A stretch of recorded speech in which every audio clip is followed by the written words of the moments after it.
Bonjour chers amis, chers collègues et chers camarades. C'est un plaisir d'être avec vous et je remercie vivement les organisateurs pour cette manifestation et l'esprit d'ouverture et d'unité avec lesquels ils l'ont conduit depuis déjà un certain temps.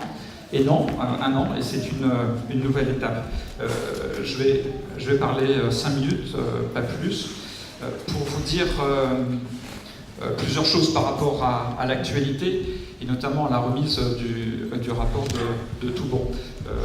Nous, ici, nous avions vu dès le départ, et c'était pas très compliqué à voir, que Parcoursup, c'était un instrument de sélection sociale qui était destiné à permettre aux universités de choisir leurs étudiantes et leurs étudiants en fonction d'un critère économique qui est celui de l'attractivité.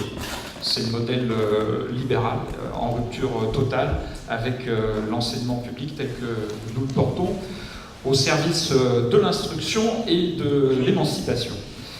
Nous avions compris ça et avec les quelques malheureux chiffres mis à notre disposition, nous avions déjà souligné que Parcoursup avait rempli largement ses objectifs, puisqu'on peut estimer qu'il y a environ 180 000 à 200 000 bacheliers et bachelières qui sont sortis de la plateforme Parcoursup sans aucune affectation et dont on ne sait pas aujourd'hui ce qu'ils sont devenus. Manifestement, ça ne pose pas de problème au ministère de savoir où ils sont.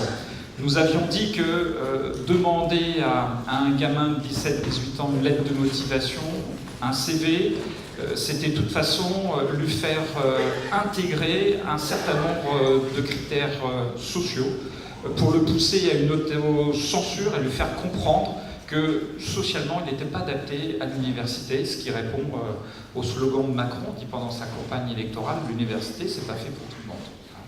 On avait dit ça de façon assez claire. On avait montré aussi que le fait de casser le baccalauréat en même temps, ça supprimait un diplôme national anonyme qui permettait une redistribution sociale des droits d'accéder à l'enseignement supérieur. Et nous avions dit aussi que donner autant d'importance dans les dossiers de Parcoursup au lycée d'origine, c'était reproduire déjà la sélection sociale qui est en cours dans l'enseignement secondaire et au lycée. Nous avions montré aussi qu'avec ce qu'on a appelé les algorithmes locaux, les universités avaient mis en place des systèmes automatisés pour, y compris, se passer de regarder les dossiers dont elles ne voulaient pas.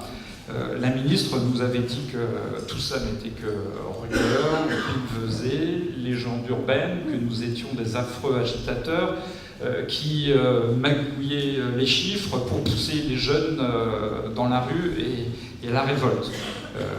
Pour moi, c'est une fierté. Mais vous avez vu que cette semaine, Toubon, Monsieur Toubon maintenant, on a même envie de dire le camarade Toubon, a rendu... non, faut pas exagérer. Non, mais bon, c'est pour vous dire quand même. A rendu un rapport qui... Alors vraiment, moi j'aurais pu l'écrire. Je suis même pas sûr que je serais allé aussi loin. Confirme exactement ce que nous avons dit.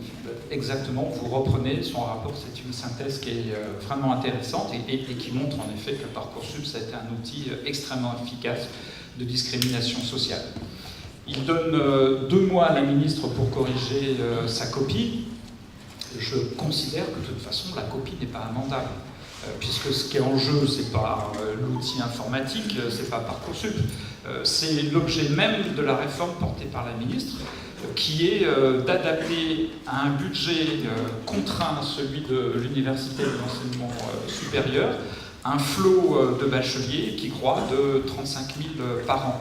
Donc la seule solution possible, c'est une augmentation des moyens, et c'est un choix politique en faveur de l'enseignement supérieur public.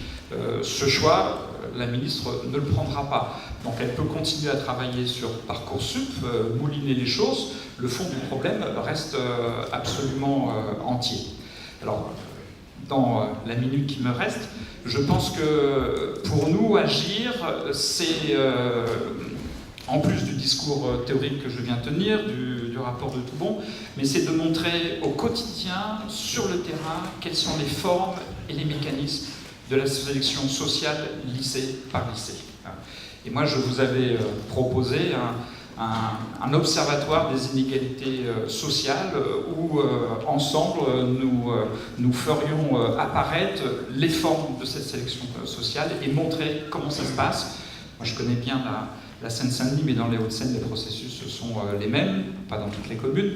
Et je pense que c'est important de montrer pour les bacheliers, les bachelières, leurs parents, et aussi l'opinion publique, comment fonctionne réellement aujourd'hui cette sélection sociale et comment elle est en train de détruire absolument les fondements de l'école républicaine, celle que nous appelons encore de nos voeux. Moi, j'y ai travaillé un petit peu à ma façon. Lors du débat du 16 janvier dernier au Sénat, j'ai fait travailler un petit peu les réseaux qui travaillaient avec moi et ils m'ont remonté énormément de témoignages, de données, d'informations, très souvent de façon anonyme. Parce qu'il faut bien voir que, peut-être que tu le diras Romain, mais dans les établissements, cette sélection, elle se fait en catimini avec 2-3 personnes. Et j'ai ouvert un site internet pour mettre ces données à disposition. Et je me suis engagé ensuite à les porter devant la ministre et le président de la République. Nous aussi, on lance un grand débat général, on n'a pas peur de la démocratie, et on est prêt à recueillir tous ces avis pour les transmettre. Et si vous me permettez de finir là-dessus, en tant que parlementaire, moi je pense que j'ai un rôle essentiel de médiation et je suis prêt à jouer jusqu'au bout. Je vous remercie.